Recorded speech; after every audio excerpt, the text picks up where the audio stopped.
Bwana Yesu asifiwe sana. Bwana Yesu asifiwe. Bwana Yesu asifiwe sana.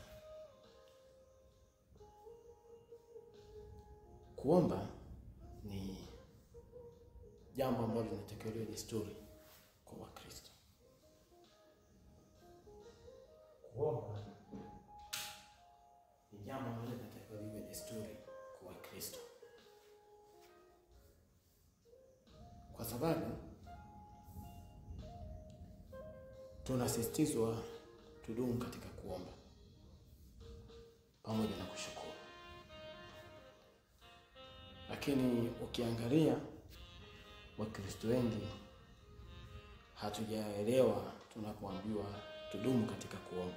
Kuna namna tujaelewa nini Mungu anachomaanisha.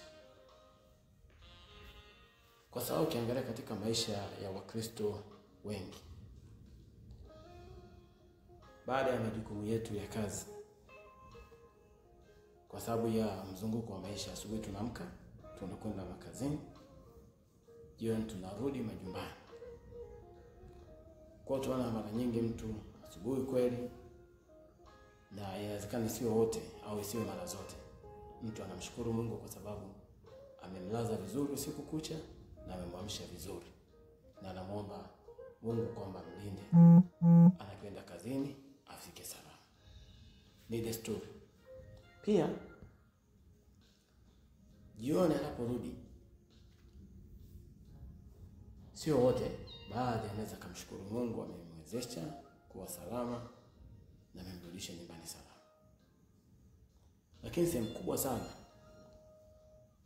katika maisha ya mtu, mzunguko wote kutoka asubuhi mpaka jioni, jioni mpaka asubuhi, utakuta mtu ana maombi yake mengi atayaweka kwenye kumshukuru Mungu kwa ajili ya chakula, kuombea chakula ambacho anakipata, na kwa wengi kwa sababu ya uoga kwamba asije akala chakula chenye sumu.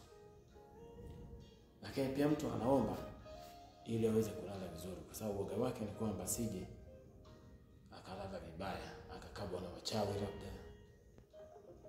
Kwa hiyo anaomba ili aamke. Kwa unakuta hata kama ni ibada zinafanyika nyumbani, kule tunaweza kuwa kuna kipindi cha ibada nyumbani, watoto watasoma au mtu mmoja amewekwa kwa exam kwamba yeye ndiye ataongoza kipindi cha ibada nyumbani, na tutamshukuru Mungu pamoja, tutaomba, tulale vizuri, tutalala. Lakini hili halitoshi peke yake. Mungu anatuonesha, hasa Bwana Yesu akionyesha mfano. Lakini pia ukifuatilia kasoma kuhusu manabii na watumishi wa Mungu waliotutangulia, pia na wao wametuonesha mfano namna gani ambavyo mtu wa Mungu anatakiwa kufanya maombi kuwa desturi. Na katika desturi hii kuna namna ambavyo unafundishwa namna gani unaomba. Kwa hiyo nitaenda kidogo hata utanielewa. Tunajifunza kwa maombi ni desturi. Kwa nini tunaomba? Mimi nimeweka vipengele vichache vitakavyokuonesha kwa nini tunaomba. Tunaomba kwa sababu ni njia mojawapo ya kurudisha nguvu ulizopoteza kwa sababu ya majukumu na shughuli zako nyingi ulizozifanya. Kwa hiyo maombi ni njia mojawapo ya kurudisha nguvu tena, ya kurefresh, kujiburudisha. Kwa maombi ni njia ya kujiburudisha na njia ya kurudisha nguvu tena ambazo umezipoteza kwa sababu ya majukumu mengi uliyofanya, kwa sababu ya kazi nyingi ulizofanya katika siku nzima. Kwa maombi kwa Mungu anakupa kuwa na mahali ambapo unaweza ukajiburudisha. Ni maombi ni mahali ambapo anakufanya urudishe nguvu ambazo umezipoteza. Maombi ni mahali ambapo anakufanya upumzike baada ya kuchoka. Kwa maombi ni sehemu yako ya kupumzika, ni njia ya kujipumzisha, ni njia za kujiburudisha, ni njia ya kujirefresh, ni njia ya kurudisha nguvu zile ambazo umepoteza. Kwa hiyo ndio maana tunaomba. Kwa hiyo ukitoka kazini, ni vizuri unakuwa na muda wako wa kuweza kurudisha nguvu ulizozipoteza, kuweza kurudisha hamu ya kufanya kazi uliyoipoteza, kuweza kurudisha morali tena ya kuendelea kufanya kazi, kuendelea kushirikiana na watu tunaoshirikiana nao ofisini na sehemu zetu za kazi.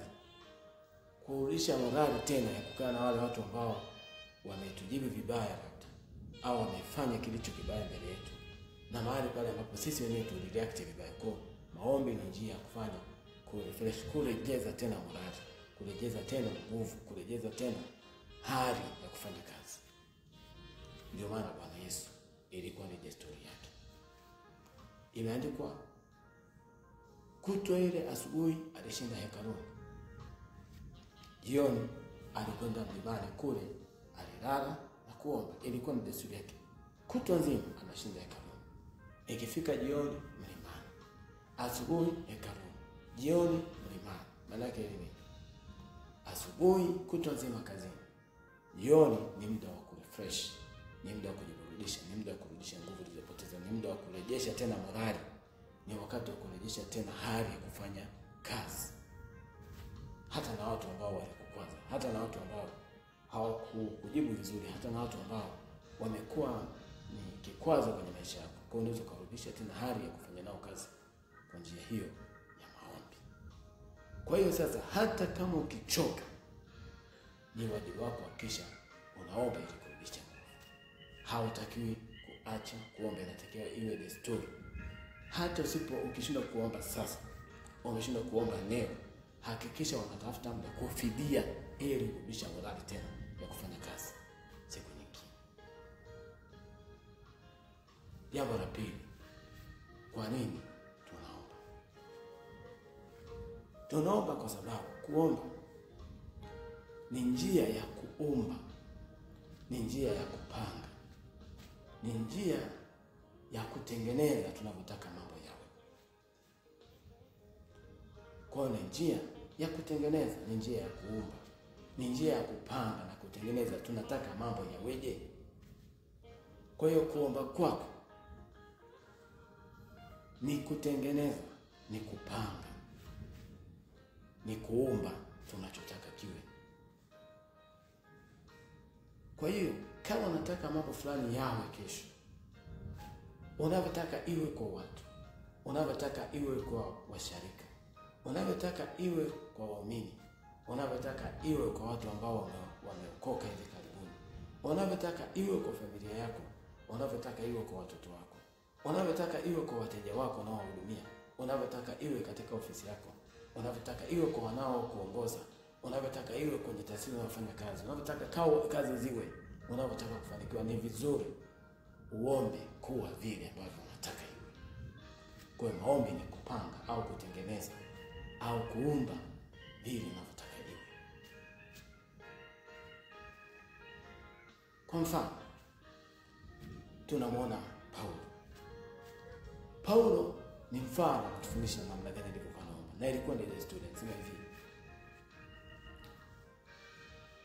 Kila siku anapopiga magoti kumwomba Mungu, haache kuombea wale watu wa Mungu kwamba macho mioyo yao yafunuliwe, wapate kujua tumaini la wito walioitiwa na Mungu, wapate kujua na ubora wa uwezo wa Mungu ndani yao wanaoamini. Akitaka pia wazidi sana katika maarifa ya Mungu, wakimpendeza siku zote na waishi sawa sawa na wito walioitiwa, wakimpendeza Mungu kabisa. Kwa unaona ni maombi anataka waweje? Anataka watu macho yao yatiwe nuru, wapate kufahamu juu ya wito walioitiwa. Lakini anataka watu hao maarifa ya Mungu yaongezeke kwao. Lakini anataka pia hao watu wapate kumjua Mungu vizuri, waongezeke kumjua Mungu na waishi Mungu anavyotaka. Kwa hiyo na mahali pengine anasema watoto wadogo ninawaombea kwamba Kristo Yesu aondeke ndani yenu. Kwa unavyotaka wao, tuna watu ambao tumewahubiria wakampokea Yesu. Je, tunaomba kuwe? Tunaomba waendelee? Tunaomba kwamba Kristo aondeke ndani mwao, wabaki katika imani? Tunaomba hivyo? Tunaomba wamfahamu Mungu vizuri na Yesu akae ndani ya mioyo yao kwa imani? Tunaomba. Kwa ndio maana ukigundua itakufanya kila siku. Kwa hiyo hata usipoomba leo umechoka, hakikisha unaifidia siku hii kuomba haya. Maana kuomba inakupasa kuomba kila siku, maana tunajua faida yake. Jambo la tatu, kwa nini tunaomba? Tunaomba ili kuyabadilisha mambo yawe vile tunavyotaka. Ndio maana tunaomba. Tunabadilisha mipango ya adui kwenye kuomba. Tunayageuza mambo yaliyopangwa juu yetu katika kuomba. Kwa ndio maana ni wajibu wako kuomba kila siku, iwe desturi. Kuomba kwamba mambo yasiwe vile ambavyo adui amepanga juu ya maisha yako.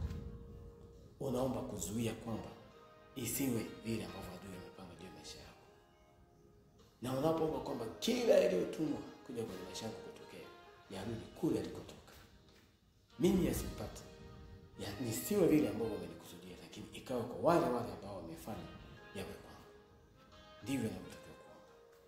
Kumbuke Daniel, ilikuwa ni desturi yake kila siku kupiga goti na kumwomba Mungu mara 3 kwa siku.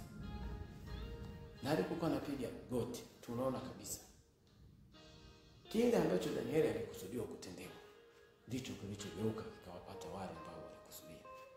Maana walikusudia kumuua Danieli kwa kuhakikisha analiwa na simba. Lakini Danieli aliomba kwamba yale yaliyopangwa juu yake yasifanikiwe, lakini kila lililopangwa juu yake ligeuke likarudi kule ambako limetoka. Na ndio maana niliweza kurudi kwa wale ambao walikuwa wamenipanga.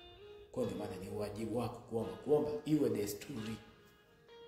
Ndivyo tutauona wema wa Mungu na ndivyo tutafanikiwa katika maisha yetu. Ukishindwa kuomba leo, ukishindwa kuomba sasa, hakikisha unafidia. Kwa nini? Kwa sababu Yesu alifanya kazi wakati mwingine alichoka, na wewe unaweza ukachoka. Amehubiri kutwa nzima, ameombea wagonjwa kutwa nzima, ametoa mapepo, amechoka.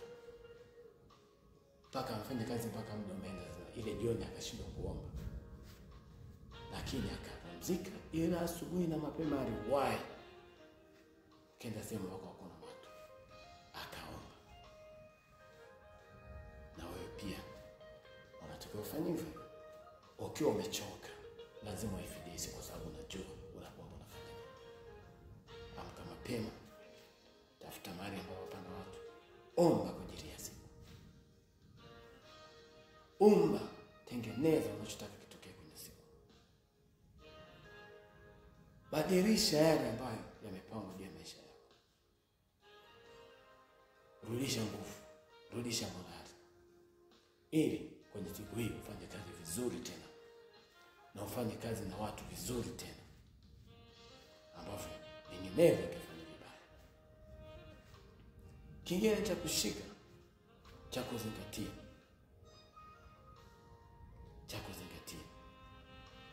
lazima utambue unapata nguvu. Ndio maana Yesu alipenda kuombea jioni.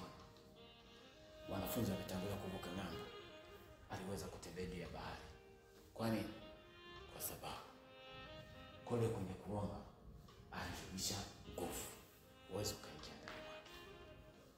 Kwa hiyo inakupasa na inanipasa kuomba wakati wote, kuomba siku zote.